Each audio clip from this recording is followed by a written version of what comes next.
You're welcome to this channel once more. We want to talk about literature and what it's all about. Literature is a human activity, and when I say human, I'm talking about the fact that it's been something that had been there historically from one society to the other, from one time frame to the other, and in so many aspects of power dialogue, power relations in terms of the family, the community, the nation state as we have it now, and international politics entirely. Literature is something that has had power relations and has had a way in which ideologies, knowledges, and issues that have to do with who is privileged to name and who is privileged to construct as against people that have no voice to talk about literature. Therefore, your knowledge of literature today is a construct of a particular power regime that eventually circulated all around the globe and has been consumed as such. But I dare tell you that literature goes far beyond that. From a historical perspective, from one society or the other, we can tell very, very clearly that literature started perhaps unconsciously as a language activity, a performance of reasoning, of imagining, of speaking, and of course, of communicating, philosophizing, naming, making education, making sciences of matters, of issues.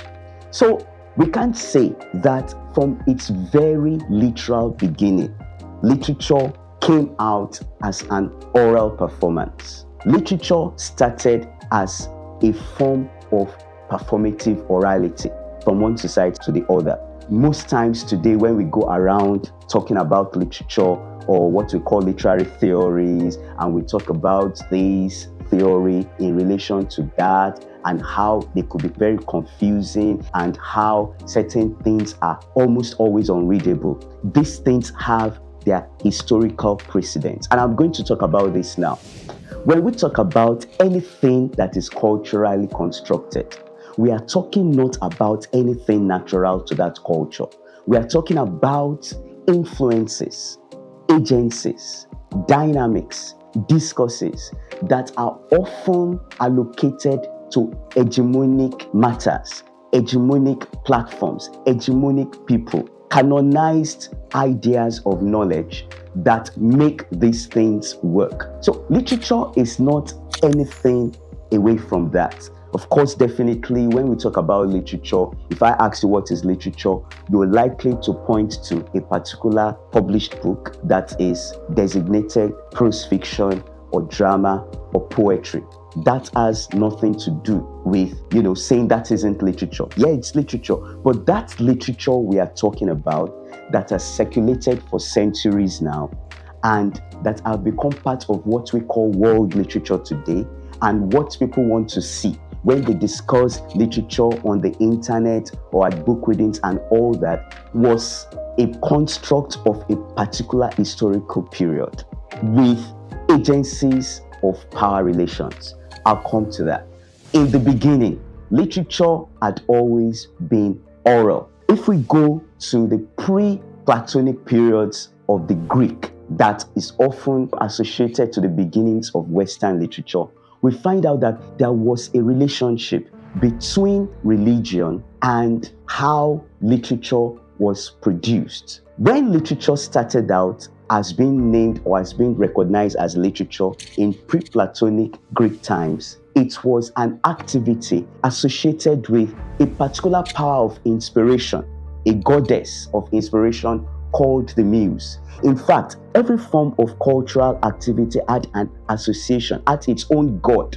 You had songs, for example, even festivals had their gods, their muses, folklores had its muse, and definitely also what was seen as literature was seen as something that was informed by inspiration.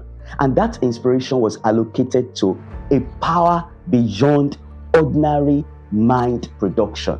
In fact, if you look at certain chapters, for example, Homer's Iliad, you discover that there is a kind of invocation to the muse, where the muse is literally worshipped, sorted, to give a power of inspiration that will allow unusual dissemination of language and unusual entertainment and educative value to have its own rhetorical force on the audience and listeners, the forms of listeners around. In a way, the beginnings of Homer's Iliad talked about the force of literature as a linguistic performance, but coded with what later on certain modern theorists began to associate with the school of what is called formalism, because the language tended not to be an ordinary day-to-day, but it was something that was laced with imagery,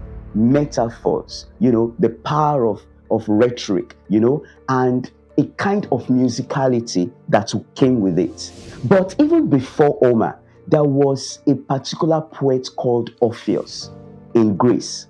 Orpheus was even regarded as a kind of poet whose lyre, a lyre is a kind of musical form, a kind of musical instrument that you played, and it has this very sonorous production of sound, whose lyre and songs had the power to charm animals and to even stop evil spirits from operation. And later on, Orpheus became so canonized, became so standardized in the imagination of very powerful poets that a school was either consciously or unconsciously formed around him called Orphism. It was a cult that had its own principles of how to go about literature, what to observe, how to start, and then how to release it. So the theory of literature and the idea of literature was an oral occasion that brought in a number of social dynamics that were in operation in Greece then.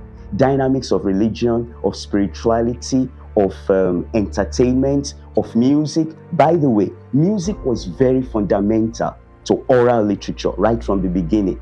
And then with time, this association with religion and with orality as its main mode began to change. Very soon, people began to look at literature as a mimetic activity. That is something you could copy. You observed real life and then you began to perform it. You began to bring it about. In fact, what even gave a kind of potency to that idea of the mimetic was a religion that was formed around Bacchus, okay? And this religion was a kind of festival, a festival that had to do with the renewal of the land, the renewal of things for fertility, and then a lot of drama around it. And that drama around what was forming in the worship of that deity is associated to the beginnings of drama.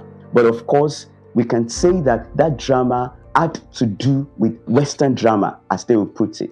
But then, the influence of power in the circulation of literature is such that when a particular culture has the privilege to dominate others, it has the tendency to circulate its own ideas of humanity around others that are there, even versatile cultures, that they take these things as normal, as commonsensical, as what constitutes the norm. With time, these things began to move around and began to circulate. You remember that when the Greeks had a kind of relationship with the Romans, they were brought under the Roman Empire. They still had certain influences on the literatures that were coming out, even among the Romans. There was a kind of affinity to Greek tragedy, Greek comedy, and the like. But then this could only be allowed because it was very appealing to the Romans. It was very appealing to those that dominated them. But then with time, literature began to change in the West into a basic form of writtenness. So that right from the moments of the Renaissance period, although this had been happening as a written phenomenon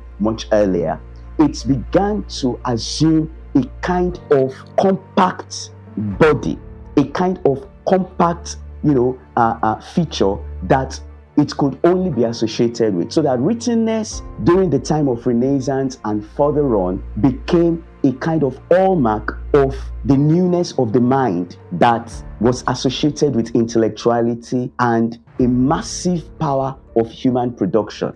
And then with time, this went on and things of that nature.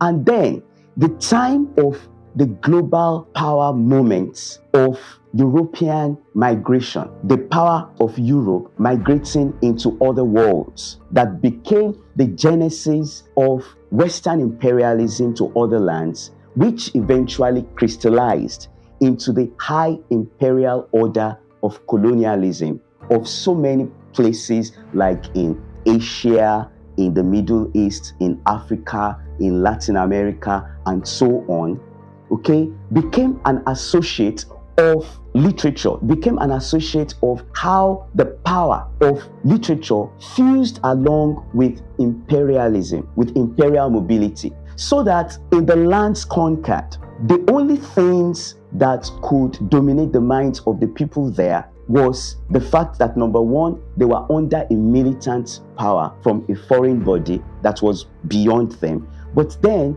more crucially, it became a censor by which the minds of the people that were colonized were naturally, in quotes, brought into intellectual dominance. What the colonial discourse today will be associated with, the colonialism of knowledge, the colonialism of knowledge. And that colonialism of knowledge had a way of making what belonged to you as the colonized to be very, very inferior to what was captioned as superior coming from the colonizer. So the moments of literature becoming a globally written form would be associated to the movements of imperialism coming basically from Europe into other worlds, and therefore naming literature as a necessarily written phenomenon that you could call prose, poetry, and drama.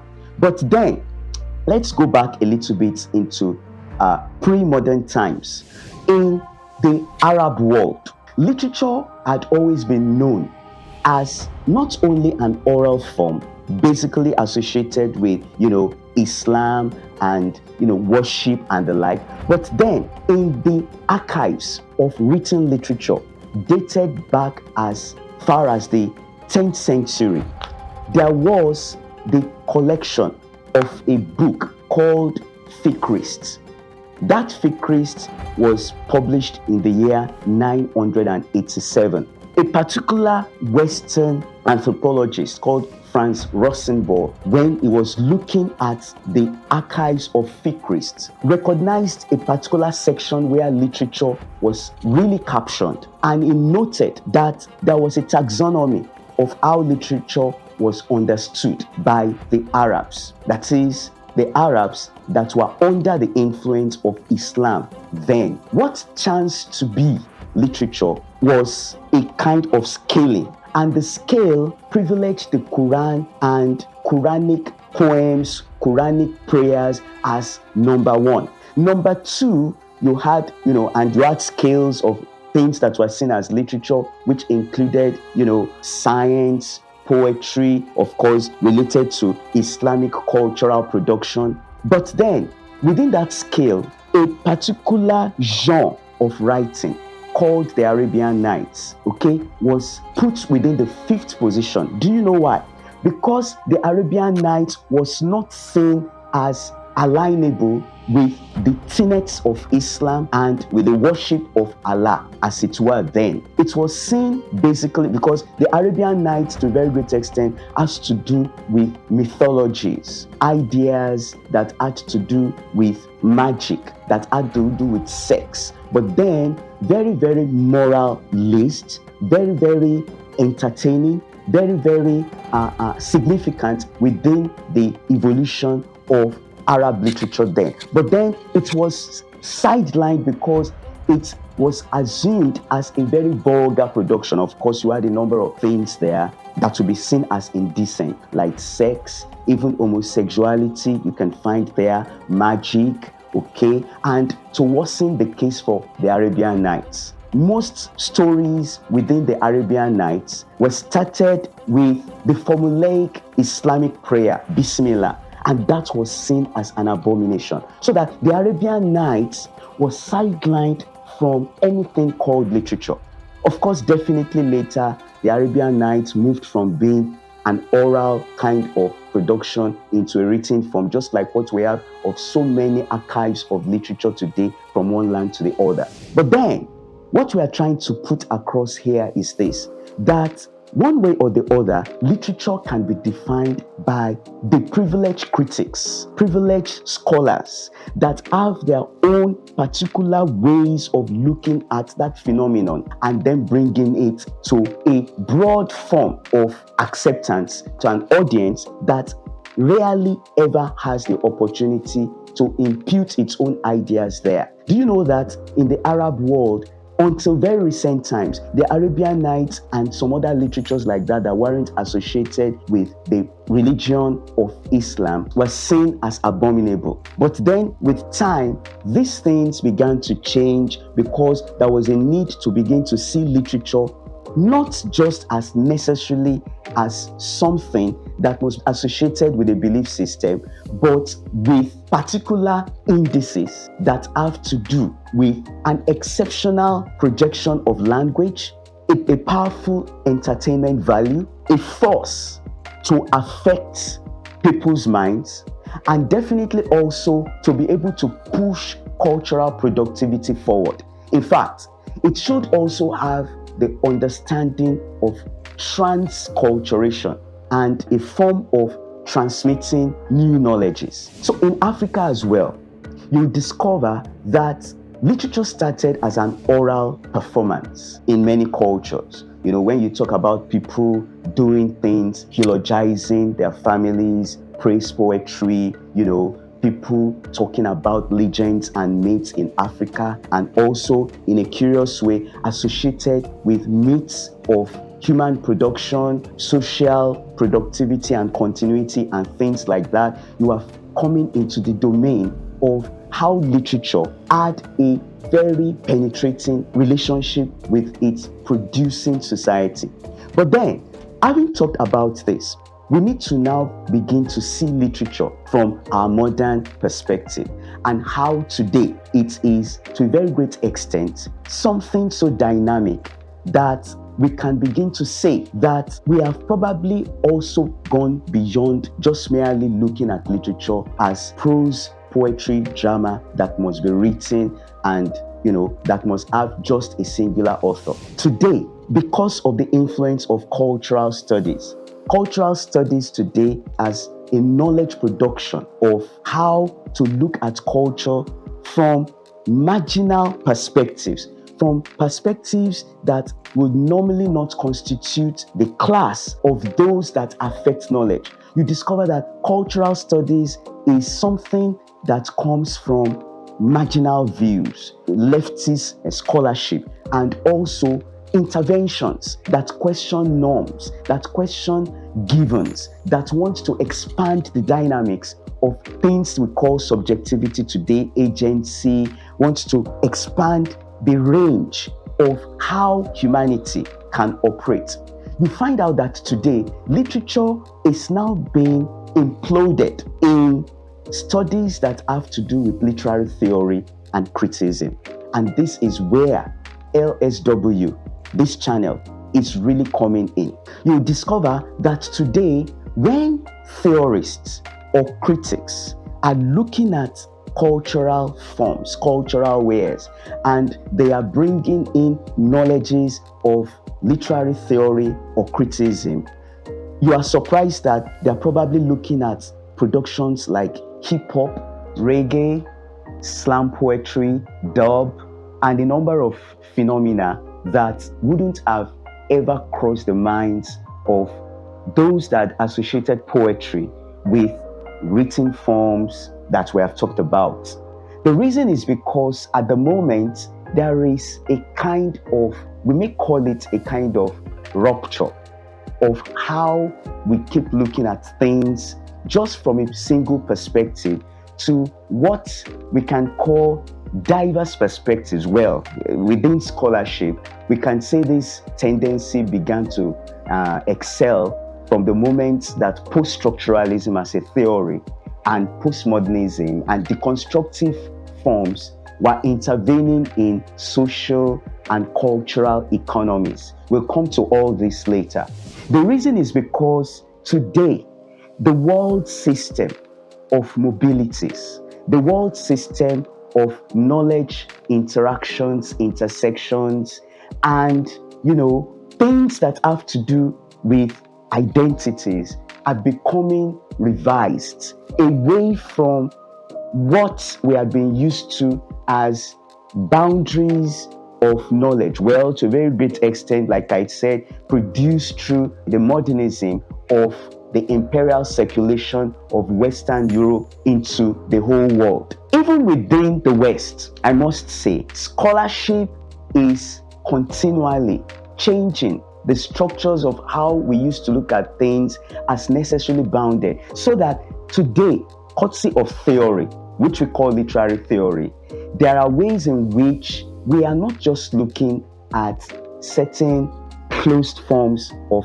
literariness. We are also looking at forms of literariness that can be associated with how we read literature and, by extension, how we produce new cultures. So, literature today has become necessarily expanded, and that is not strange in its evolution because it has always been a changing phenomenon from oral pre-literate times into enlightenment, Renaissance times, right into moments of modernity, and then the moments today of postmodernism, of post-structuralist dissections and projections, and also questionings that actually have to do with, the other.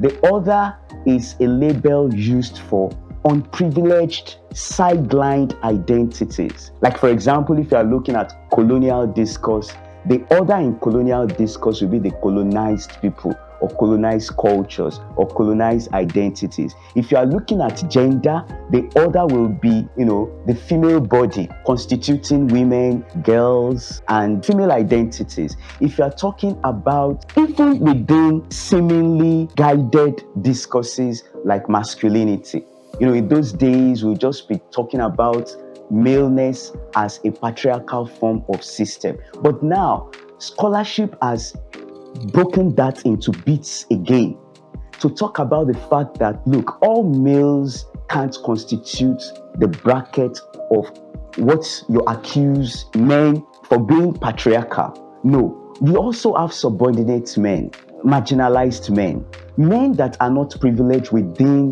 the whole bracket of maleness in itself. Within that, you have hegemonic masculinity. So it is not strange that literary theory has become something we can't safely talk about as theory coming from literature. When we talk about literary theory today, we are not just talking about theories that emanated from literature. No, we are actually talking about the domain of theory as a whole, as a broad field of knowledge production that is not just based on a particular discipline like literature, but then you are talking about how this broad view of knowledge production that is by nature investigative, questioning, slicing, rupturing, how this is also brought into literature. So that when we talk about literary theory today, the safest thing to really talk about is theory, because the theories we impose on literature, and by extension other fields in the humanities and social sciences, actually come dominantly today from fields that are not associated with literature at all. For example, if you are talking about psychoanalysis, it's coming from medicine, precisely from psychiatry, and the main author of that epistemology is a man called Sigmund Freud. And psychoanalysis is a broad field in itself. If you are talking about Marxism, you can't be talking about literature producing that. You are talking about something coming from the social sciences. And then there are other theories coming from mathematics, coming from geography, coming from medicine, coming from botany, and so many other things. So I will round off by saying that we have a whole lot of things to say about literature, a whole lot of views, new views about literature, and of course, ways in which we are bringing in theory and criticism that will explain literature in its dynamics. And also, one major thing about this channel is to make sure that we actually break into slices, into shreds, into bits, these high ivory tower, choleric, impenetrable theories in literature, structuralism, post-structuralism, deconstruction, and it's like you are going to have a headache. Where is this coming from? Don't worry, we'll deal with this here in a fun manner. Thank you very much. Well, thank you very much for watching the video. I hope you have enjoyed it, and I promise you're going to find this very interesting as we go on. Yeah, you're welcome to send your comments, your questions, your observations, and let's have a dialogue. Let's have a dialogue. I don't want a monologue. Let's have a dialogue on this channel, and we're going to have a stimulating period. Thank you. Please subscribe to this channel and like it and share it. Thank you.